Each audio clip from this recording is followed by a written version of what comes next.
Decoded.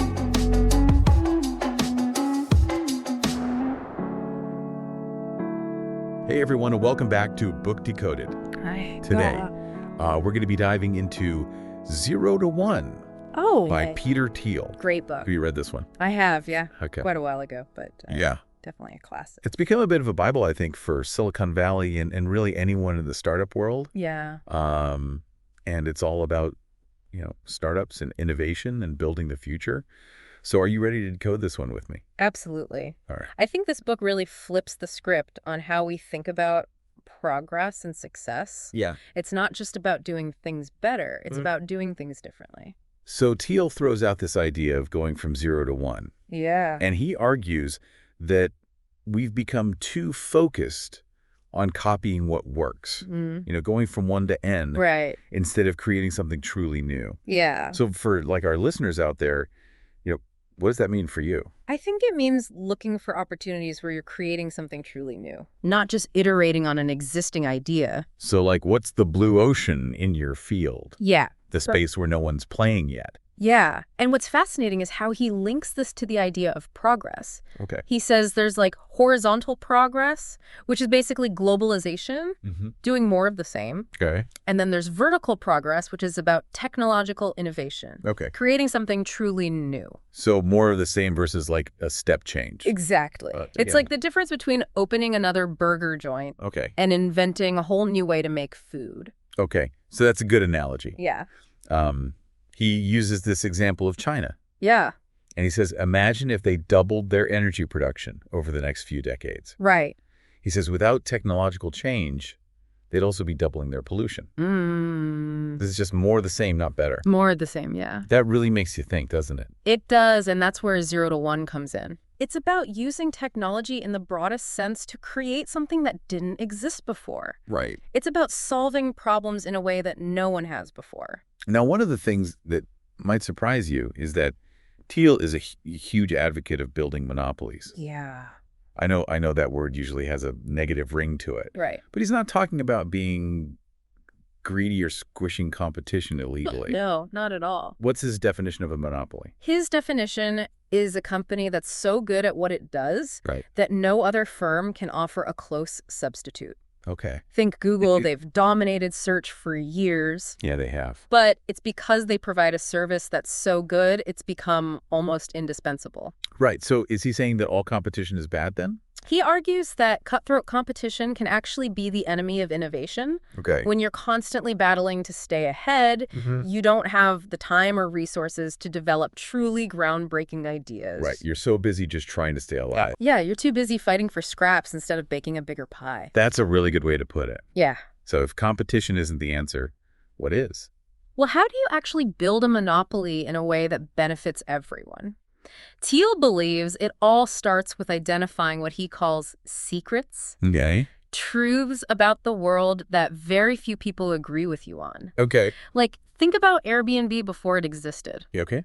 The conventional wisdom was that people would never stay in a stranger's home. Yeah, you're right. But Airbnb found a secret. Yeah. People were willing to do it if the platform provided trust and transparency. Oh, interesting. And they built a multi-billion-dollar business around that secret. So what does that mean for someone like you listening right now? That's the question, isn't it? What secrets are hiding in plain sight in your industry? Yeah. What does everyone else think is impossible that you know is actually doable? I love that. Yeah. That's great. And once you found your secret, Thiel says you need to start small. Find a niche market that you can dominate and then gradually expand outward. Amazon started with books, Right. a seemingly small market, but then they became the everything store. Exactly. Right? So don't try to boil the ocean on day one. Yeah. Find your beachhead, Yeah, find your niche. that little corner of the market where you can establish yourself and build momentum. Absolutely. So maybe instead of targeting everyone, you target a very specific type of customer with a very specific need. Much more targeted, yeah. Okay.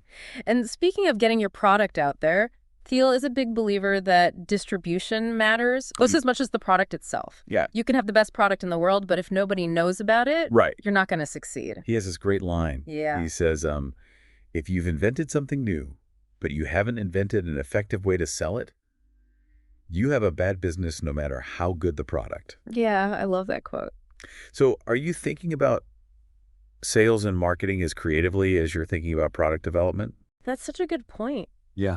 Because a lot of people, I think, especially in the tech world, Yeah. they get so focused on the product, they Yeah. forget about the distribution side of things. It's almost like an afterthought sometimes. Yeah, exactly. Yeah. And he's not just talking about traditional advertising here. Yeah. It's about finding unconventional ways to reach your target market. Right. Maybe building partnerships or leveraging viral marketing. Exactly. Maybe even building distribution into the product itself. Yeah, think about how apps like Uber and Lyft grow Yeah. by encouraging users to invite their friends. You're right. That's built into the product. Yes, yeah, that's a good point. Yeah. All right, we've covered a lot of ground already, but there's one more crucial piece of the 0 to 1 puzzle we need to explore. Okay. And that's the power of technology. Okay. Specifically, how it relates to human potential. Yeah.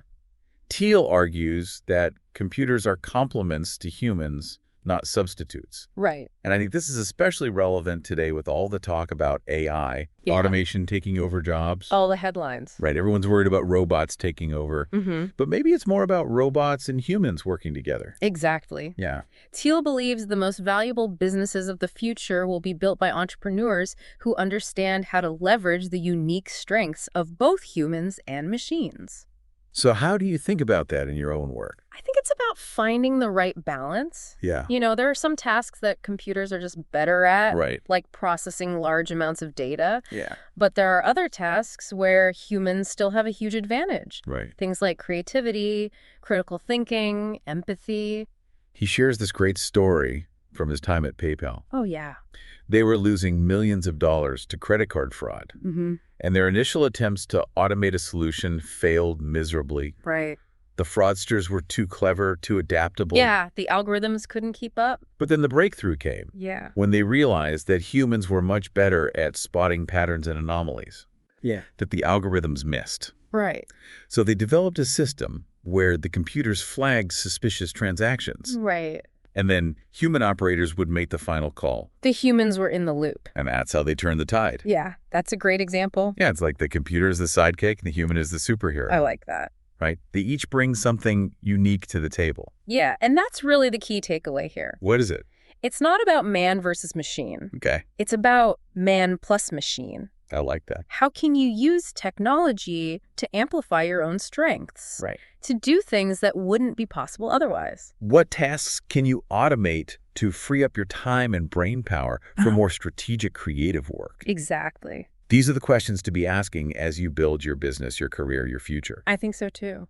Thiel even argues that sometimes more data isn't the answer. Yeah. Computers are amazing at processing data, but they don't understand context or nuance in the same way that humans do. Right, they can't see the big picture. Right. So maybe instead of drowning in data, Mm-hmm. we need to get better at asking the right questions. Yeah. The questions that lead to real insights. The questions that matter. Yeah. That's where human judgment and intuition come in. Right. It's about knowing what data to ignore, Okay. or what data to pay attention to. Okay, so we've talked about building monopolies, Hmm. finding secrets, starting small, mastering distribution, and leveraging technology as a complement to human ability. Yeah, we've covered a lot. We've covered a lot, but there's still so much more to unpack in 0 to 1. Oh, yeah. Yeah. And believe me, it gets even more interesting from here. One of the most thought-provoking ideas in 0 to 1 is this concept of the power law. Okay, I've heard of the term, but refresh my memory. Yeah. What's the power law all about? It's basically this idea that a small number of things are responsible for the vast majority of outcomes. Okay. Like, think about cities. A handful of megacities account for a huge chunk of the world's population and economic activity. Okay, I see where you're going with this. Yeah. So how does that apply to business? Well, Thiel argues that the power law applies to businesses too. Okay. A small number of companies will be wildly successful, while most will struggle to survive. So it's kind of like that winner take all. It's like that saying, the winner takes it all. Right. Yeah. So in a way, it's kind of like picking stocks. Yeah. You're not going to invest in every single company out there. Right. You want to find the few that have the potential to be the next Google or Amazon. Exactly. Okay. And that's why Thiel says you need to be incredibly selective about the business you choose to build. Okay. Don't settle for incremental improvements or copying what's already been done. Right. Focus on finding that one big idea that has the potential to create outsized value. You need to be thinking in terms of 10x improvements, not just incremental gains. Right. Right. And that's where the whole concept of secrets comes in again. Okay. You need to find those hidden truths, those insights that most people miss, Yeah. that give you an unfair advantage. So are you saying that luck doesn't play a role at all? Thiel actually pushes back against the whole "I just got lucky" narrative. Okay. He points out that people like Steve Jobs or Elon Musk Yeah. have built multiple successful companies. Right. It's hard to chalk that up to pure luck, Well, right? you've got a point there. Yeah. They're clearly doing something right over and over again. Exactly. Yeah. And he has this great quote that really sums it up. He says, What is it? "Shallow men believe in luck, believe in circumstances. Hmm. Strong men believe in cause and effect." Wow, that's powerful. Yeah. So instead of hoping to get lucky, we should focus on understanding the causes and effects that drive success. Exactly.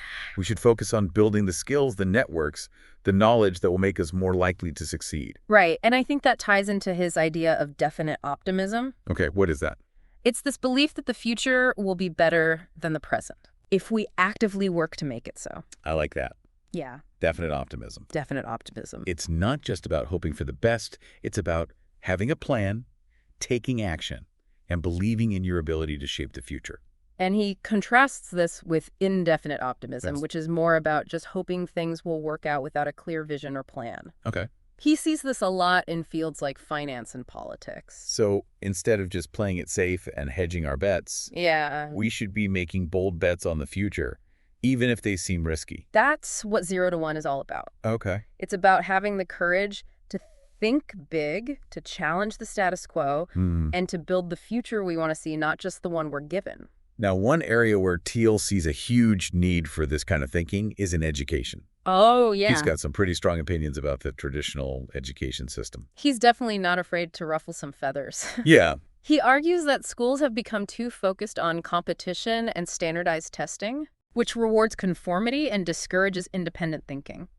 He feels like students are being taught to memorize facts and regurgitate them on tests, Yeah, instead of learning how to think for themselves, how to solve problems, how to be creative. exactly. And this type of education system, in his view, isn't preparing students for the challenges of the 21st century. I agree. So what does he propose instead?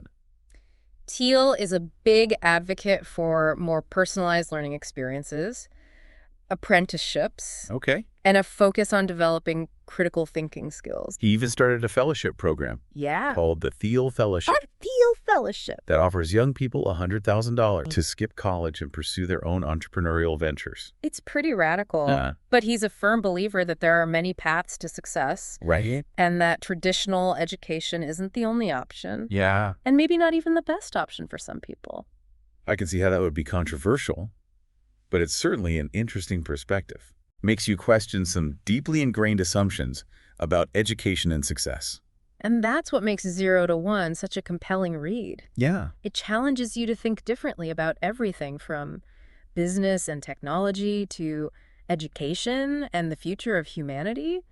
Thiel doesn't just lay out a bunch of theories. No. He backs up his ideas with real-world examples, personal anecdotes, historical insights. He's a great storyteller. Yeah. And even if you don't agree with everything he says, you can't help but be challenged and inspired by his way of thinking. It's a book that will stay with you long after you finish reading it. Absolutely.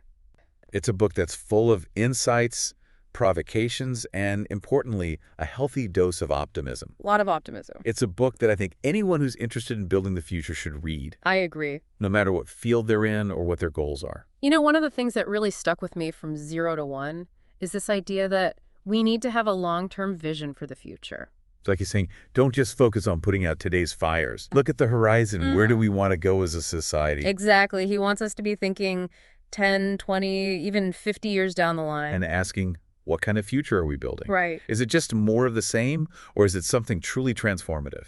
Thiel is really critical of what he calls the indefinite future. Okay. It's this mindset where we just assume the future is unknowable. So we just focus on short-term gains and playing it safe.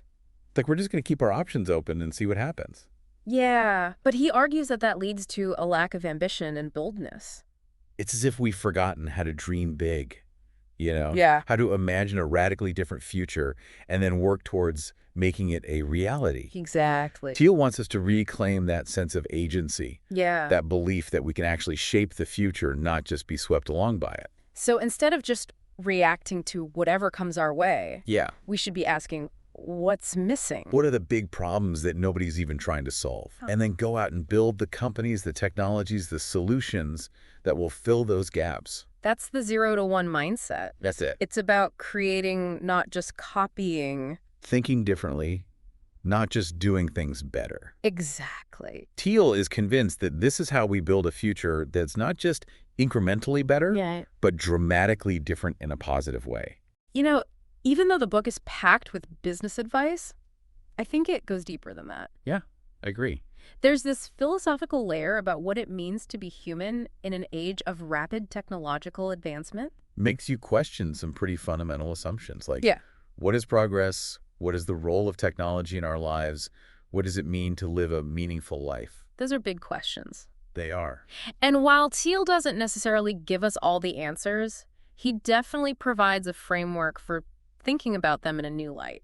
If you're looking for a book that's going to challenge your assumptions, spark your imagination, give you a fresh perspective on the world, I highly recommend checking out 0 to 1. And even if you don't agree with everything Thiel says, I think his way of thinking, his approach to problem solving, his long-term vision, it's all incredibly valuable. No matter what field you're in. No matter what field you're in.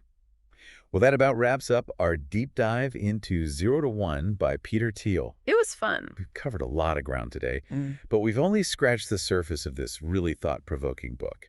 Until next time, keep learning, keep questioning, keep building the future you believe in. Thanks for tuning in to Book Decoded.